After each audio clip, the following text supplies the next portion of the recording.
That. Good night, folks. Good night, guys. How you all doing? Yes, so I did my video a while ago and I had to do it back over. I don't know, I was just totally blocked out, and then I'm not hearing parts of the reading.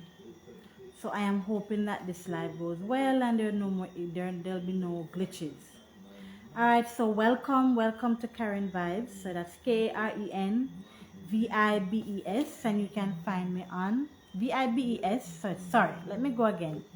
So it's KarenVibes with an exclamation sign, and you can find me on YouTube. So it's reading for the mature audience. Alright, folks, so grab your cup of tea or your cool drink and just join me. All right, and before I start, I usually introduce my book. So the name of my book is Come Back Old and Blue, written by Elkanah Rule and narrated by me, Karen Ware. All right, so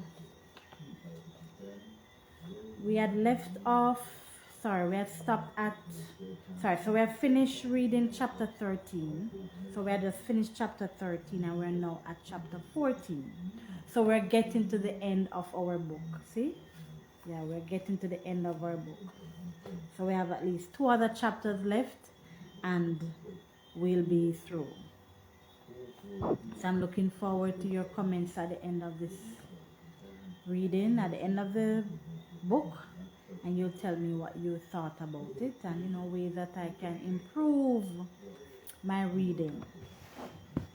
Alright, so I'm looking forward to that. Hope you all having a lovely Sunday evening. And just being careful, especially those that are on the road now. Just to be so careful. Alright, so without further ado, let us get into it. Alright, so it's chapter 14, and the heading for chapter 14 is the wedding. So let's see what's going on here now. It was a big secret, but everyone in Rabbit Wall knew about it. So I don't know how that can be a secret, everybody know about it. Anyway, there was indeed some relationship being established between Pappy Mac's daughter Anola, and Weston Tommins, and it seemed as it was. Sorry, let me start again. Sometimes my tongue tends to get tied up. Oh my goodness. Let me calm and try not to be nervous. It was a big secret, but everyone in Rabbit Wall knew about it. There was indeed some relationship being established between Pappy Mac's daughter, Anola, and Weston Tommins, and it seemed that it was with the blessing of Pappy Mac and his wife. Only one person was not talking about it, and it was Miss Joplin. I don't know if Miss Joplin know everybody business. She coming like a people Jamaican that say salt. So she normally know everything what's going on. Everyone wondered how Miss Joplin was not Everyone wondered how Miss Joplin was not making comments and asking for opinions, but only because she did not hear about it. One bit of news had missed her. The invitation to the wedding had begun in earnest. It was the duty of Pappy Mac to extend invitation. No one in Rabbit Wall knew about written invitation, so Pappy Mac had to visit every home in the community to invite the occupants.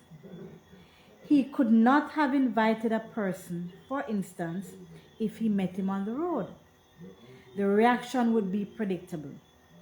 This would be the reaction.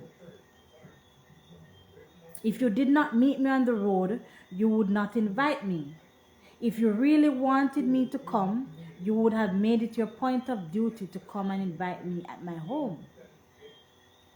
Every person of note in the community had to be invited, or that person would carry indicative feeling. As I said, people that Jamaicans that said people carry belly for you. for Pappy Mac for the rest of his life.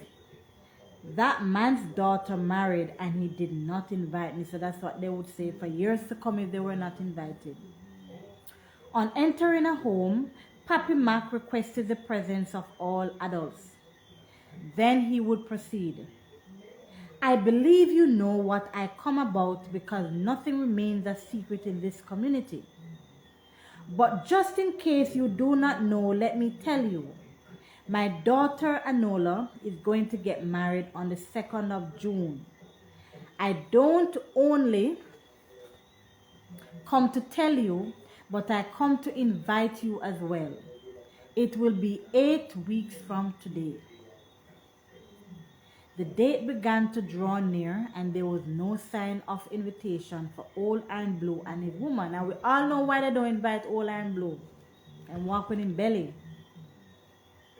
Pappy Mac badly wanted to invite Miss Dorcas, but for obvious reasons, he had no intention of inviting Old Iron Blue. It was not proper to invite one and omit the other, so they were both omitted. Miss Dorcas and Old Iron Blue commented on it in their private conversation.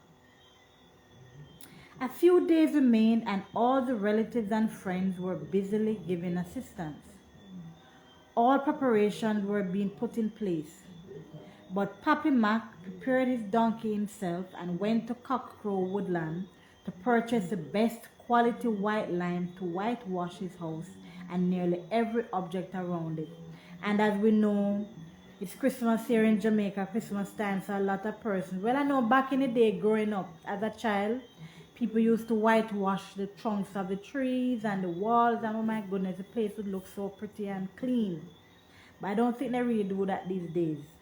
Well, I haven't seen it now. I don't know if some communities still do it. 2 days remained and Pappy Mac's home became a hive of activities. There were barefooted men splattered all over with white lime. There were barefooted men splattered all over with white lime, busily whitewashing the walls of the house, the trunk of the trees around, and even the stones that stuck out of the ground. There were men busily erecting a booth, and others were plaiting coconut leaves to adorn the entrance of the gate and the sides of the booth. The booth made of bamboo was covered with fresh green coconut leaves. Children were making trips after trips with water. They emptied their containers into large wooden barrels that once contained pickled fish and proceeded again to collect more water. The containers consisted of gourds, buckets, kerosene tins, and all sorts of pans. Every now and then a strong young man would appear with a large bundle of wood. On arrival, he would stand erect, shift his head sideways, allowing the wood to fall on the heap that was already there. He then proceeded away without drawing the attention of anyone. Pappy Mac had not personally invited anyone to assist, but the fever and eagerness and cheerfulness with which they worked without any form of supervision were a matter for great commendation. Yet it was not unusual in that community. Yet, as I'm reading about this, back in the day, yes, when we're doing things Christmas time, holiday time, people come together and they cook and they will carry food for the poor, people who can't help themselves, people who are vulnerable. And one person over here cook and they will share some and go give Miss Lou or Miss Sue or Mary or Jane. And those days are just slowly dying out in Jamaica. People not really doing that much these days. That spirit of sharing and caring for your neighbor. Slowly dying out. Which is really unfortunate.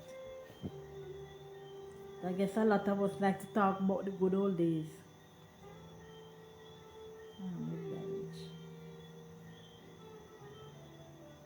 Excuse me, let me see. Alright, so we have stopped at commendation. Alright. Yet it was not unusual in that community. On occasions like these, every citizen fell in and performed his duty without being told. Some fit in well in any area, while others had specific areas of activities. It was known who could plait the coconut leaves best and who could mix the white lime to specification. It seemed that there was even a self-appointed director of superstitious beliefs to state what should or should not be done at a wedding. And with a lot of people full of a lot of superstitions. What transpired in the church was usually at the discretion of individual ministers, but at home they adhered to tradition with little variation. All right, so the big day come now, people. The wedding day came and everything was in place. All the trees and stones in the vicinity of the home were whitewashed. Even those on the roadway on either side of the gate were whitewashed. It was no little pia wedding. You hear me when I say no pia wedding, a big something this, big things. It was a big wedding and much food had to be prepared for the guests. The animals were slaughtered and prepared from the evening before. This included a bull, 5 goats, and a large pig. All the notable cooks from the community were there from early in the morning. They could not be missed as they were all adorned in their long, in their long white aprons.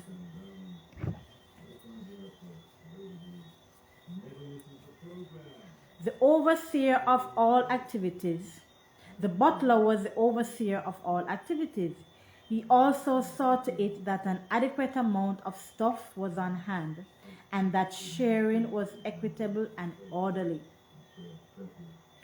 It was 9 o'clock a.m. and there were dozens of people in the yard waiting to escort the bride to church waiting to escort the bride to church about a mile away. A well-decorated Morris Oxford motor car drove up. Hear that? It's a big wedding and a pia wedding. The bride and her bridesmaids made their way into it. Then a large Fargo truck came decorated with balloons and palm leaves. There were more people, obviously, that it could hold. So there was a mad scramble to get in it. The truckload of wedding guests also included Miss Joplin. She looked into the sky as the truck drove off and saw large patches of gray clouds. I'm hoping that we get no rain today, she declared. Why? Inquired one.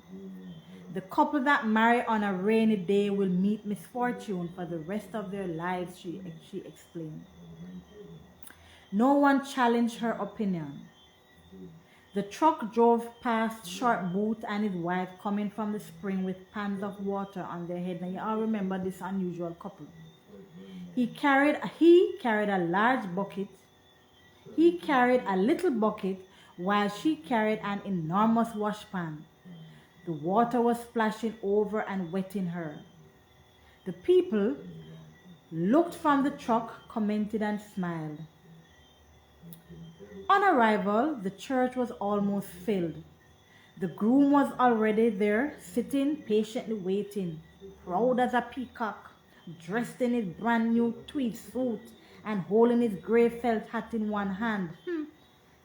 Sitting beside him was his best man. Some people that say him dressed to the nines, dressed to kill. There they were, waiting expectantly for the bride to arrive. As she made her entry into the church, everyone stood and cheered warmly. Then there was an endless singing and praying before the parson began to perform the rites. The parson came to the section where he declared, "If anyone in this church knows of any reason why these two should not be joined together, say it now or forever hold your peace." At this juncture, Avantina, a young lady in attendance, jokingly used her hatpin to stick her friend Fema, declaring that it was her last chance. Avantina had not bargained for the amount of turmoil that would follow an innocent little prank that nearly deprived Anola of her precious wedding ring. The pin had connected with more force than the lass intended. This caused the edgy, factitious, and excitable Fema to spring from her seat, wailing, "Aye, aye, aye, aye!" This was interpreted by everyone that Fema was objecting to the continuation of the wedding. For a moment, every attention was focused on the aggravated Fema. "I have no time for foolishness," declared the impatient and irritable pastor. "I have no time for foolishness," declared the impatient and irritable parson, taking up his Bible to walk out of the church. "When you young men get mixed up with more than one woman, things like these are bound to happen." Winston's mother rushed towards Fema, hurling her Bible, which connected to the poor girl's head, hitting her hat and hairpiece to the floor. "Why did you do that to my son?" she demanded. I saw that something was going on between Weston and Fema. It was so clear. Everyone who did not see it was blind, declared Miss Joplin. Now we all know that Miss Joplin, she coming like salt. Everything she claims she know. "Very well. Story I come to bump. I know something like this was going to happen. I am going to tell them to cancel this wedding altogether." "Someone stuck me with a pin. That's why I shouted," explained Fema. There was confusion and noise everywhere. Some were paralyzed in disbelief. Run, go call the parson. Somebody run, go call the parson. See him going through the gate. Tell him that it was a mistake. Someone juked Fema with a pin," she screamed. It took much persuading to get the pastor to return. Sorry, let me read this again. "Run to call the parson. Someone run, go call the parson. See him going through the gate. Tell him that it was a mistake.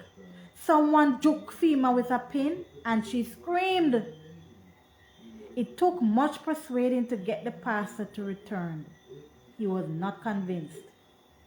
When he eventually returned, the bride was in tears, and the groom was almost in a state of disorientation.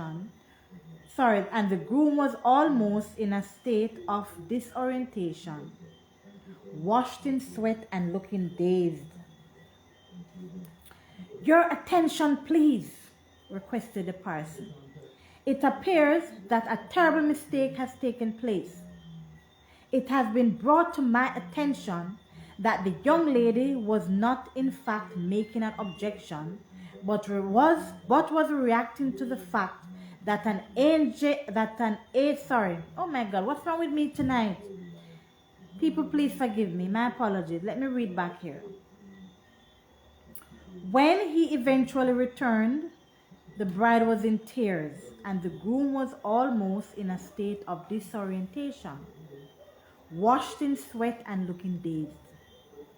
"Your attention, please," requested the parson. "It appears that a terrible mistake has taken place. It has been brought to my attention that the young lady was not in fact making an objection, but was reacting to the fact that an agent of the devil had stuck her with a pin. Nevertheless, we will have to start over the whole proceeding. That's the way it has to be." After a few minutes, they managed to restore some uneasy calm to the proceeding. The wedding was going to proceed, but this event would be the subject of conversation for years to come. As soon as the parson declared them man and wife, a loud crying burst from the audience. Everyone looked in that direction and saw the bride's mother in a loud and boisterous cry. "Why are you crying?" came a chorus from the audience. "I am crying for joy. Just the joy of seeing my daughter married," she explained in a disjointed manner between bouts of wails. Hear the salt now. Hear this the one salt, Miss Joplin. "I have to share the joy of my friend Miss Mac," Mrs. Mac declared Miss Joplin, as she joined in crying. And those two ladies cried and wept and moaned until they reached home. Two drama queens. They arrived home. Man and wife came through the gate, hand in hand. A few people who had been standing at the gate, waiting with hands full of rice, tossed it into the air as the couple passed. They were escorted to their seats at the table, and the master of ceremonies took over. He was a lively little man called Joe from the community. He requested the guests to stand while they sang a few mournful hymns. Can you imagine singing mournful hymns at a wedding? Wedding is supposed to be happy and cheerful and joyful.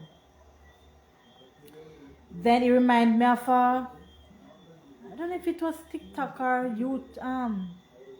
Facebook. I was watching it where this young couple was getting married. I think it's some part in Africa. And the lady looked so sad, and her face was just downcast, and she was like,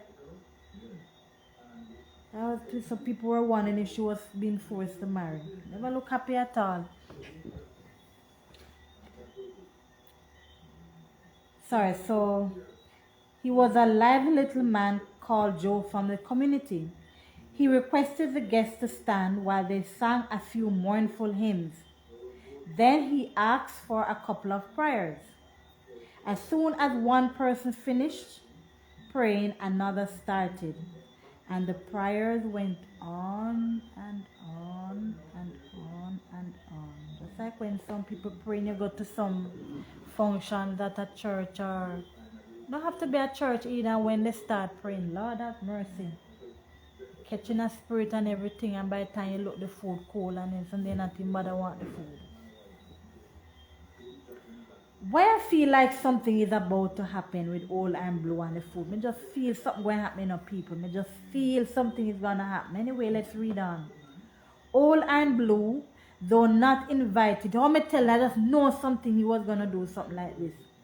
Old and Blue, though not invited, was in attendance. He had not attended church. Because the food him walk with him belly. He stared with fixed vision at the large wedding cake which was at one end of the table. His presence caused a little uneasiness because he was conspicuous among the guests, as he was not attired in clothes suitable for the occasion. He was dressed in ordinary clothes. On his feet were his freshly polished water boots, and on his left hand his lovely gold watch. In his right hand he had his sharpened machete, and his field bag hung from his left side, with his baton in his left hand. It seemed he had learned to read the time as well, as he glanced intelligently at his watch every now and then. This a man that Old and Blue not have no shame. He no longer spent an excessive time staring at the face of it. One more prayer, the MC announced. At the end of it, he declared, "We are going to bid up these two cakes. Casper will bid on the one nearest the groom, and I will bid on the one nearest the bride. So we both are in competition to see who gains more cash for his effort. The unveiling will not take place until we get plenty cash." Something will happen, you know. And no Old and Blue can't wait on food. So me just knowing when I just feeling when cause a scene. But we will not find out until next week. Next week we will find out what happened. But me feel say all I blow when say we not pray too long and we not dilly dally round. So me feel something will happen. But we will find out when we come on again. Alright, so I'm going to stop there for tonight. As I said, we're nearing to the end of our book. So one more chapter left and we're done. So I'll be looking forward to your comments and what you thought about the book, what you think about my reading, ways that I can improve my reading. Right? I'm open to suggestions and I'm open to criticism, constructive criticism. Alright? So thank you for joining me. Thank you for allowing me into your space and thank you for coming into my space too. So do have a wonderful Sunday evening and enjoy the week ahead. I know it will be Christmas week, so for those who celebrate Christmas, right, just be careful what you do on the road and don't overdo anything.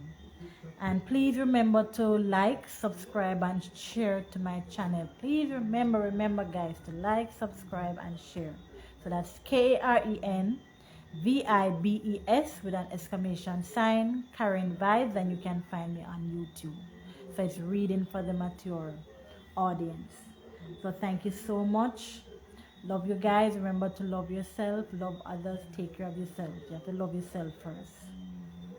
Alright, so have a good night and see you soon. Bye.